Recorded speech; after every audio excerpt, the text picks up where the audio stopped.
Najib et ses amis sont marocains et ils ne jeûnent pas durant le ramadan, le mois de carême durant lequel les croyants doivent s'abstenir de manger, boire, fumer et avoir des relations sexuelles du lever au coucher du soleil est l'un des 5 piliers de l'islam. L'ensemble de la société marocaine s'y conforme. Eux refusent cette obligation et militent pour vivre leur choix ouvertement. Parce que tu es marocain, on te considère comme étant musulman par hérédité, par ta famille. Et ça, c'est un gros problème. Le deuxième problème est d'ordre juridique. Nous utilisons Internet pour lancer un débat citoyen et demander la mise en conformité de la loi marocaine avec les conventions internationales sur les droits humains que le Maroc a ratifiées. L'article 222 du Code pénal marocain punit d'1 à 6 mois d'emprisonnement celui qui rompt ostensiblement le jeûne en public, alors qu'il est notoirement connu pour être musulman. Cette expression est problématique, car de fait c'est souvent le faciès ou le nom de famille qui sont utilisés pour déterminer qui est musulman et qui ne l'est pas.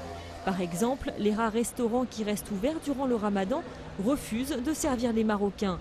Une pression sociale qui s'est accentuée ces 30 dernières années.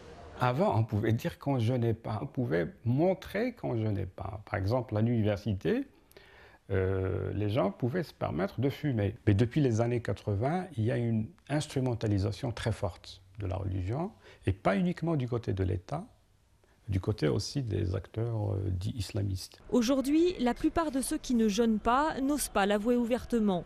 Ils préfèrent vivre leurs différences en toute discrétion. Le gardien de voiture, le patron du kiosque sont toujours en train de demander est-ce que je jeûne ou est-ce que je jeûne pas. Et là, la politique, c'est de répondre que je fais comme tout le monde.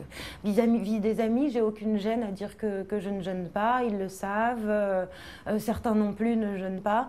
L'an dernier, plusieurs personnes avaient été interpellées alors qu'elles s'apprêtaient à briser le jeûne en organisant un pique-nique à midi dans un jardin public.